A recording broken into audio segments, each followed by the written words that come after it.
First of all, congratulations on a wonderful, wonderful It movie. I was scared out of my wits, and I wanted to ask you guys though, how important is the comedy to making great horror? Because I laughed more than I expected.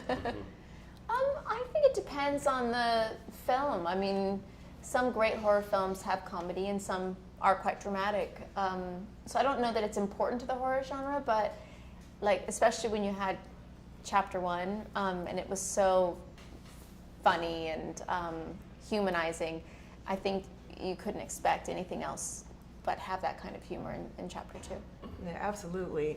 And your character especially, I was really moved at the way bullying almost played had a character of its own. Can you talk a little bit about that and what you brought to the film? Yeah, I mean, for Ben, he was obviously bullied as a child, and I connected with that and thought Jeremy Ray Taylor's performance was very poignant in that kind of realm.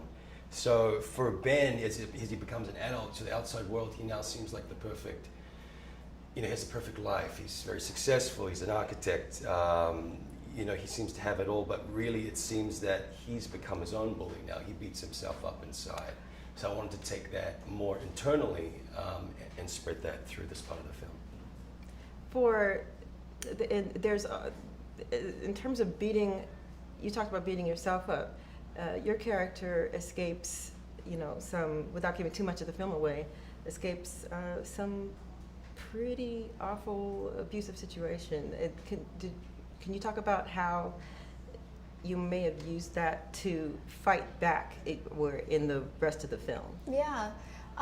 So Beverly is someone that from the moment she learned what love is, she thought it was something that was painful and tormented and difficult because the only love she'd ever known was from her father, and that was a very abusive relationship. And for the past 27 years, she continues that cycle of abuse, as many people often do. And through the journey of this film, she discovered what actually love is truly supposed to be.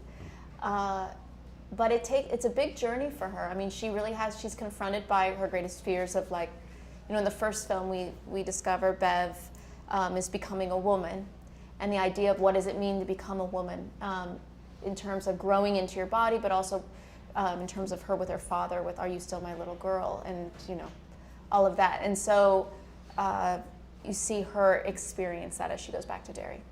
Thanks so much for your time. Amazing film, so much fun, and we'll be telling everyone to go see it on September 6th. Thank you. Thank you.